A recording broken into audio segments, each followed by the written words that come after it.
This way of practicing jazz chords and comping will help you develop your skills in chord melody, rhythm and voice leading, but it's also going to give you an incredible amount of freedom while playing, something that the way you play chords now makes impossible. And the crazy thing is that it's really made for guitar, so it's very easy to play, and I still practice this and give it to my students because you really need this skill. First, let's build a foundation. You want to play 4 or 5 note chords with just 2 notes.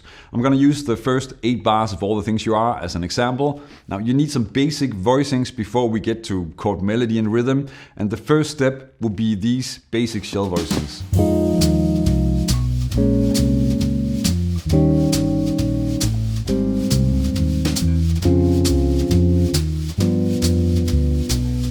These are simple enough and you probably know them already. Shell voicings focus on the root, the 3rd and the 7th of each chord, providing a clear harmonic foundation. Now the next step is to remove the root so that for a basic 4-note jazz chord, you're only playing 2 notes. That will give you this.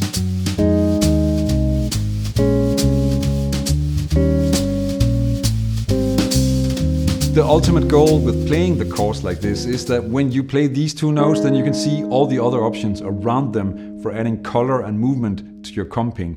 And the place to start is to make it simple, flexible and have solid rhythm. Playing fewer notes will help you do just that. Playing full chords makes it almost impossible. The chords are already simple, and before we work on the flexible part, let's explore some ways to add rhythm. And after that, we can get into some chord melody. Let me just quickly point out just how amazing this is for guitar. The way that you're now playing the chords, you've split the strings in 3 sets.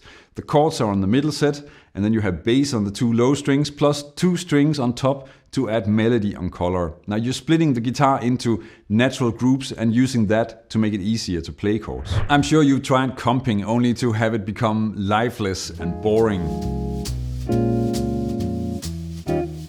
To fix this, you need to start thinking of rhythm as melody. A great way to practice this is by composing a simple 2-bar rhythmic pattern for, in this case, F-7 and B-flat-7. Something that grooves and feels good, and it doesn't need to be difficult. Even something as straightforward as this is very effective.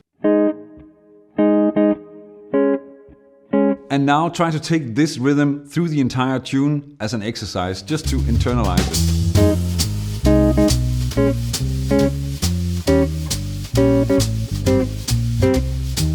Once you're comfortable, start experimenting, add or remove notes while keeping the original pattern in mind. Something like this.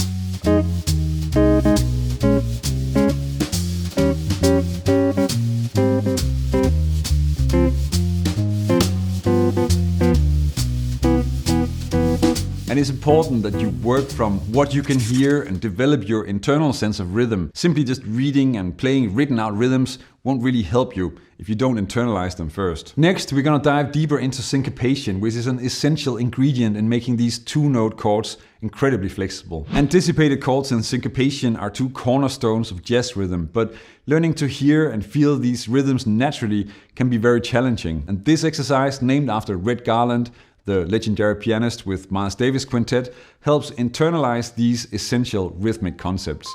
Garland was known for his short, anticipated chords in comping, creating a swinging, forward-moving feel. And I'm gonna play this pattern twice with a click and then break down how to think about it so that you can hear and play it more easily.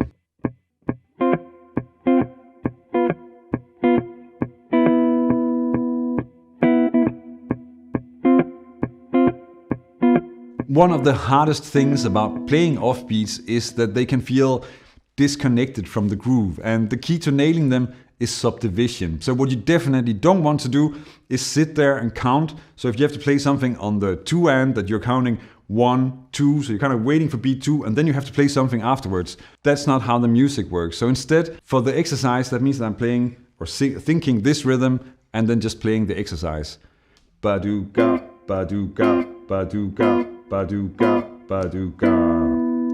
Subdivision is the solution to most problems that you will ever have with rhythm. Practicing this will help you play more interesting rhythms, which you can then apply to the previous exercise. Now, let's explore just how flexible these 2-note chords can be. The one thing that holds back most students when it comes to really getting good at comping and jazz chords is thinking of chords as static grips. A chord isn't just a shape or a name. It's a sound and a collection of possibilities. You don't have to play every note every time. You have the freedom to add color, leave out notes, and create movement in your comping. Now, in a way, it's kind of similar to how you only play a single note, but think all the subdivisions, like I just showed you in the previous exercise. This opens up a world of rich sounds. And here's an example where I'll first just play the basic 2-note shell just to establish the harmony, and then add movement to transition smoothly to the next chord.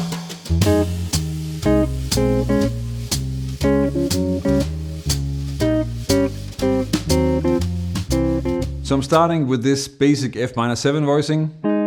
Now, instead of treating this as a single grip, then I think of it as a part of all the variations that I have available. So I could play this or this, and I don't see them as separate chords. They're just a part of the same F-7 sound. And the real magic happens when we use these different variations to create motion and move to B-7. That would be this.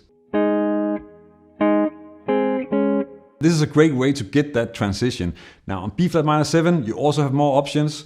So of course the basic one is this, but I could also play this version or this version. And here I'm using that one because that helps me add a chromatic melody that takes me to the E-7. And of course, if you analyze this vertically as separate grips, then it doesn't really make a lot of sense, because the real focus is on the melodic movement inside the chord, not just the static shapes. The melody on the E-7 relies on basic chord tones to create movement, and on the A-flat major 7, I'm using the concept that you can move the 7th down to the 6th in half steps. Something that's very easy when you're playing these 2-note chords. But if you compare it to playing this with complete drop 2 voicings, it gets a bit more complicated. By thinking horizontally or melody driven instead of vertically or grip driven, then you unlock a more natural and musical way to comp. Let me show you an easy way to get started practicing this. If you're just getting started with this, then don't overwhelm yourself with too many options. Keep it practical and simple, but make sure to really use it on real songs and combine it with rhythm. Let's say that you already know the rootless shell for F-7, and just add one other option, like the one with the 5th in the melody from the previous example.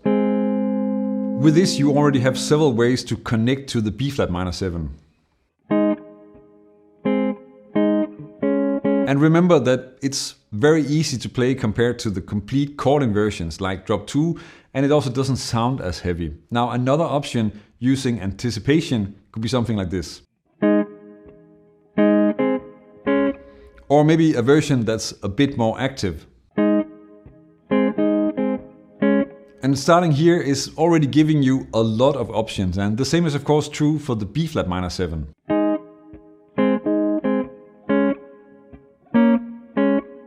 And gradually you can start to experiment with adding chromatic melodies as well. This exercise will teach you a lot about comping, rhythm, and how chords move, but it's also a very useful strategy for chord melody. One of the best things about these simple, flexible chords is that they make harmonizing melodies so much easier. Not only do they allow for smooth voice leading, but you can also add small counterpoint ideas, making your playing sound more dynamic and sophisticated. The basic concept is super simple. Play the melody on the 2 top strings and add the basic chord under it on the middle strings. And notice that for this song, we end up with so many power chords that you almost think that it was a Green Day song. The first melody note is A-flat, and I'm putting that F-7 under it like this. Then the melody moves up to D-flat here, and then we have the B-7 here. Then we move to a G, and then put the E-7 under that. And of course, that moves to A-flat major 7 with the G in the melody still. It becomes this, moving up to the C. Then we have the F on the D-flat major 7 to G7. There's a bit of a stretch to this one, and then down to the E on C major 7.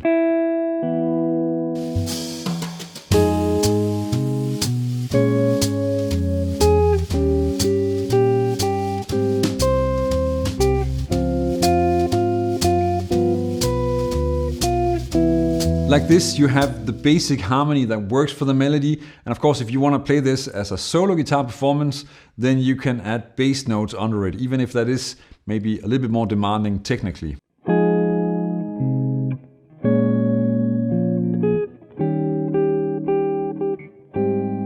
But you can also use the more flexible approach to chords and add more movement, like this, even if the E flat 7 in this one is maybe a little bit stretchy.